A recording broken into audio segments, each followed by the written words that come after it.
Hello everyone, welcome to Swati learning academy.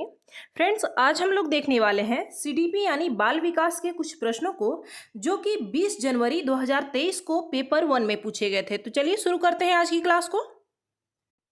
देखिए, पहला प्रश्न है, विकास का शीर्षगामी सिद्धांत क्या कहता है? ऑप्शन फर्स्ट है, विकास दर सभी संस्कृतियों में एक समान होती है।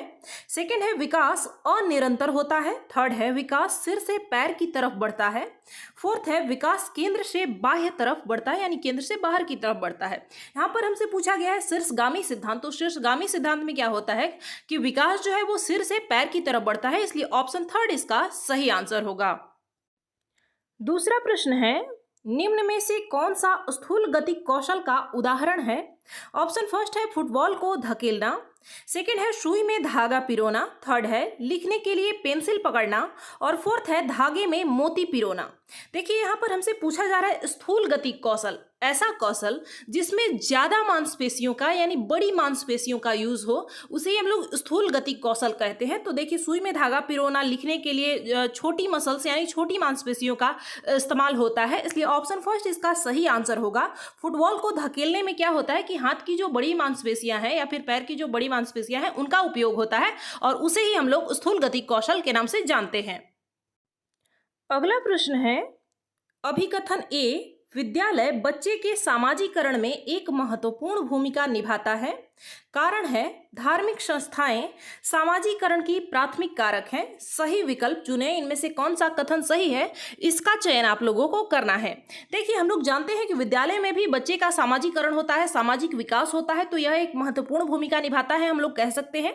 लेकिन आगे कहा जा रहा है कि धार्मिक संस्थाएं जो हैं वो सामाजिकरण का प्राथमिक कारक है, तो ऐसा नहीं है। देखिए, प्राथमिक कारक में हमेशा बच्चे का परिवार आता है, फैमिली मेंबर आते हैं, न कि धार्मिक संस्थाएं, इसलिए ए सही है और जो कारण आर दिया गया है वो गलत है, इसलिए ऑप्शन थर्ड इसका सही आंसर होगा।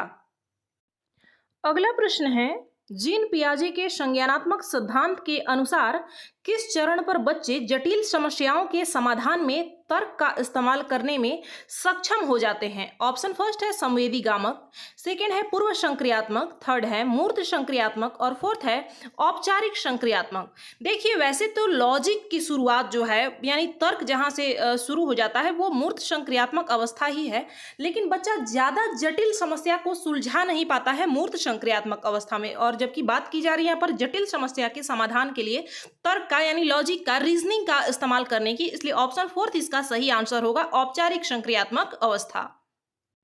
अगला प्रश्न है, बच्चे जब नई जानकारी से सामना करते हैं तो वे अपनी मानसिक संरचनाओं यानी स्कीमा का संशोधन कर लेते हैं, यानी उसमें कुछ परिवर्तन कर लेते हैं। जीन पियाजे की शब्दावली में यह प्रक्रिया क्या कहलाती है? ऑप्शन फर्स्ट है, अनुसरण। सेकंड है, समायोजन। थर्ड है, समावेशन। और फोर्थ है, मौखिकीकरण।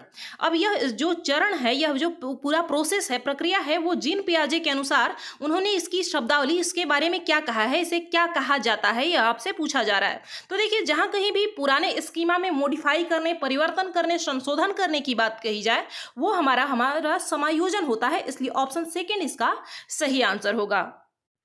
अगला प्रश्न है, निम्न में से किस संप्रत्यय की व्याख्या लेव वाइगोत्स्की ने नहीं की है? ऑप्शन फर्स्ट है, सामाजिक अनुबंध अभिविन्यास। सेकंड है, समीपस्थ विकास का क्षेत्र। थर्ड है, निजी वाक यानी प्राइवेट स्पीच। फोर्थ है, पाड़ यानी स्कैफोल्डिंग। अब इनमें से किसकी चर्चा जो है वाइगोत्स्की ने नहीं की है, यह आपसे पूछा जा रहा है।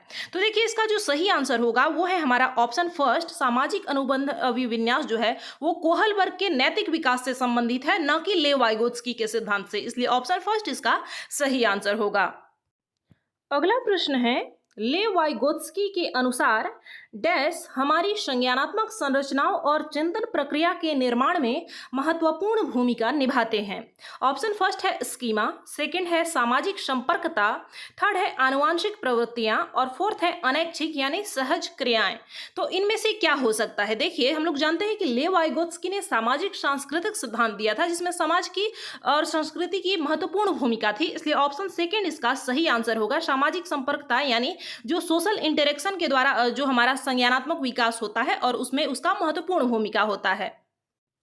अगला प्रश्न है, लॉरेंस कोहलबर्ग के अनुसार नैतिक विकास के स्तरों का सही क्रम क्या है, यानी क्रम क्या है, क्रम से आपको लिखना है या सजाना है। ऑप्शन फर्स्ट है पूर्व पारंपरिक, सेकंड है पारंपरिक, थर्ड है उत्तर पारंपरिक। देखिए वहीं इस पर सेकंड जो ऑप्शन है उसमें कहा गया है पूर्व पारंपरिक, फिर गैर पारंपरिक और उत्तर पारंपरिक। थर्ड ऑप्शन में है उत्तर पारंपरिक, पारंपरिक और पूर्व पारंपरिक, और फोर्थ ऑप्शन में क्या है पारंपरिक और पूर्व पारंपरिक और उसके बाद उत्तर पारंपरिक। अब इसमें से सही क्रम कौन सा है तो इसका चयन करना है। देखिए यहाँ पर जो इसका सही क्रम हो जाएगा वो है हमारा ऑप्शन फर्स्ट। सबसे पहले कोहलबर्ग का जो नैतिक विकास उन्होंने दिया था उसमें उन्होंने सबसे पहले बताया था पूर्व पारंपरिक स्तर के बारे में, उसके बाद पारंपरिक स्तर और उसके बाद उत्तर पारंपरिक स्तर की बात की गई थी। अगला प्रश्न है प्रगतिशील शिक्षा सुझाती है कि डैश शैक्षिक नियोजन का केंद्र होना या होनी चाहिए। ऑप्शन फर्स्ट है परीक्षाएं, सेकंड है अध्यापक, थर्ड है माता पिता और फोर्थ है विद्यार्थी। तो हम लोग जानते हैं कि प्रोग्रेसिव एजुकेशन में क्या होता है कि जो शिक्षा है, शिक्षा को कभी भी शिक्षक केंद्रित या फिर माता पिता के केंद्र में या फिर परीक्षाओं को केंद्र में नहीं रखना है, बल्कि हमेशा बच्चे को, बालक को केंद्र में रखना है, विद्यार्थी केंद्रित होना चाहिए। ऑप्शन फोर्थ इसका सही आंसर है। अगला प्रश्न है हावर्ड गार्डनर के अनुसार एक अच्छा कवि और लेखक होने के लिए एक व्यक्ति में किस प्रकार की बुद्धि होनी चाहिए। ऑप्शन फर्स्ट है अंतःवैयक्तिक, सेकंड है भाषाई, थर्ड है शारीरिक गति संवेदी और फोर्थ है दिशाई। यहाँ पर पूछा जा रहा है कि अच्छा कवि या फिर लेखक होने के लिए आप में किस प्रकार की बुद्धि होनी चाहिए। देखिए हावर्ड गार्डनर ने बहुबुद्धि का सिद्धांत दिया था, इन्होंने बुद्धि के अनेक प्रकारों का वर्णन किया था। तो इसमें क्या होगा, कवि होने के लिए, लेखक होने के लिए सबसे पहले हमारे अंदर भाषा की पकड़ होनी चाहिए, भाषा की समझ होनी चाहिए, भाषा की अच्छी समझ होनी चाहिए। इसलिए ऑप्शन सेकंड इसका सही आंसर होगा, उसमें भाषाई बुद्धि का होना आवश्यक है। प्रश्न संख्या 11 है अभिकथन ए, एक अध्यापिका को अपने विद्यार्थियों को दी गई समस्या पर काम करते हुए अपने विचारों का मौखिकीकरण करने के लिए प्रोत्साहित करना चाहिए। कारण है भाषा और सोच का विकास एक दूसरे से स्वतंत्र रूप में होता है। तो देखिए अभिकथन ए की बात करें तो इसमें किसी भी शिक्षक को यह इसके लिए प्रोत्साहित करना है कि बच्चा जो है जो भी प्रॉब्लम है उसे अपने विचार में उसने क्या समझा इस बात को अपने शब्दों में, अपने विचारों में व्यक्त कर सके।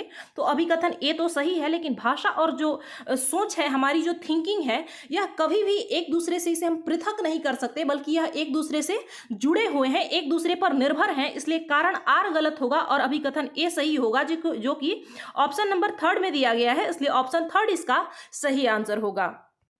अगला प्रश्न है आपकी कक्षा में जब भी कोई लड़का रोता है तो दूसरे विद्यार्थी उसे यह कहकर चिढ़ाते हैं कि लड़कियों की तरह व्यवहार मत करो, लड़के नहीं रोते हैं। उनका यह कथन क्या दर्शाता है। ऑप्शन फर्स्ट है लैंगिक समता, सेकंड है लैंगिक समानता, थर्ड है लैंगिक स्थिरता और फोर्थ है लैंगिक रूढ़िवादिता। यहाँ पर क्या कहा जा रहा है कि जब भी कोई लड़का रोता है, और सामान्य रूप से ऐसा होता भी है कि अगर कोई लड़का रो रहा है तो उसे यह कहा जाता है कि लड़कियों का काम होता है रोना, लड़के नहीं रोते हैं। तो इससे क्या होता है, ऐसा नहीं है कि उसके अंदर लड़कों के अंदर इमोशन नहीं होता है या फिर उनके अंदर कोई फीलिंग नहीं होती है, और रोना सबको आता है क्योंकि सजीव सभी हैं, सबके अंदर अगर इमोशन है तो वो तो रोएंगे ही। लेकिन यह जो कथन है यह क्या बताता है, यह लैंगिक रूढ़िवादिता को बताता है कि बस जो लड़कियां हैं वही रो सकती हैं, लड़के नहीं रोते हैं। तो यह क्या है, लैंगिक रूढ़िवादिता है। इसलिए ऑप्शन फोर्थ इसका सही आंसर है। अगला प्रश्न है विद्यार्थियों की अधिगम शैली चयन में व्यक्तिगत विभिन्नताओं को किस नजरिए से देखना चाहिए, यानी उनमें जो विभिन्नताएं हैं, इंडिविजुअल डिफरेंसेस हैं, तो उसको किस तरीके से देखना चाहिए यह पूछा जा रहा है। ऑप्शन फर्स्ट है अध्यापन अधिगम प्रक्रिया में बाधा के रूप में, सेकंड है विकास प्रक्रिया के एक प्राकृतिक और स्वाभाविक रूप में, थर्ड है एक प्रकार के असामान्य व्यवहार के रूप में, फोर्थ है अभिसारी चिंतन के नतीजे के रूप में। देखिए जो व्यक्तिगत विभिन्नताएं हैं वो नेचुरल हैं, इसे यह कुछ अलग नहीं है, असामान्य नहीं है, बल्कि प्राकृतिक है और स्वाभाविक है। कोई भी दो बच्चा या फिर कोई भी दो इंसान बिल्कुल एक तरीके का नहीं हो सकता, सब में कुछ ना कुछ विभिन्नताएं होती हैं। इसलिए ऑप्शन सेकंड इसका सही आंसर है। अगला प्रश्न है अधिगम हेतु मूल्यांकन के संदर्भ में निम्न में से कौन सा कथन सही नहीं है? ऑप्शन फर्स्ट है मूल्यांकन व्यापक होना चाहिए, तो बिल्कुल सही बात है, मूल्यांकन व्यापक होना चाहिए ताकि बच्चे के सभी पहलुओं का मूल्यांकन किया जा सके। साथ ही मूल्यांकन सतत होना चाहिए, यानी निरंतर चलने वाली प्रक्रिया है मूल्यांकन। साथ ही अगर बात करें कि मूल्यांकन मानकीकृत परीक्षणों द्वारा होना चाहिए, तो यह कथन गलत है। कभी भी मानकीकृत जो टेस्ट होता है वो सही नहीं माना जाता, इसलिए ऑप्शन थर्ड ही इसका सही आंसर है। अगला और अंतिम प्रश्न है, शिक्षक द्वारा पूछे गए निम्नलिखित में से कौन सा प्रश्न बच्चों में रचनात्मकता और समस्या समाधान दृष्टिकोण को बढ़ावा देता है? ऑप्शन फर्स्ट है आपका नाम क्या है, सेकंड है आप अपने शहर में प्रदूषण कैसे कम कर सकते हो, थर्ड है आप कहाँ रहते हैं, और फोर्थ है भारत को आज़ादी कब मिली। अब कोई ऐसा प्रश्न आपको देखना है जिससे कि बच्चे में प्रॉब्लम सॉल्विंग और क्रिएटिविटी का भी उसमें को भी बढ़ावा मिले, उसमें आगे की ओर अग्रसर हो बच्चा सोचने पर प्रॉब्लम सॉल्विंग की ओर। देखिए अगर आप नाम पूछते हैं तो क्या इससे प्रॉब्लम सॉल्विंग को कुछ बढ़ावा मिल रहा है? बिल्कुल भी नहीं, वो तो आसानी से बता देगा। आप कहाँ रहते हैं, यह भी इसका फिक्स्ड आंसर है, यह भी बताया जा सकता है। भारत को आज़ादी कब मिली, यह डेट वो याद करके भी बता सकता है। इसमें अपना दिमाग नहीं लगाना है, कुछ भी ऐसा क्रिएटिविटी नहीं दिखानी है। ऑप्शन सेकेंड जो है इसका सही आंसर होगा। अगर आप उससे पूछेंगे कि आप अपने शहर गांव मोहल्ले में प्रदूषण को कैसे कम कर सकते हैं, तो वह खुद का लॉजिक देगा, खुद का दिमाग लगाएगा कि हाँ क्या क्या किया जा सकता है, क्या कुछ पॉसिबल है। तो ऑप्शन सेकेंड इसका सही आंसर होगा। फ्रेंड्स इस क्लास में बस इतना ही। अगर इनमें से किसी भी प्रश्न में आपको किसी भी प्रकार का डाउट है तो आप कमेंट करके पूछ सकते हैं। मिलते हैं अगली क्लास में। धन्यवाद।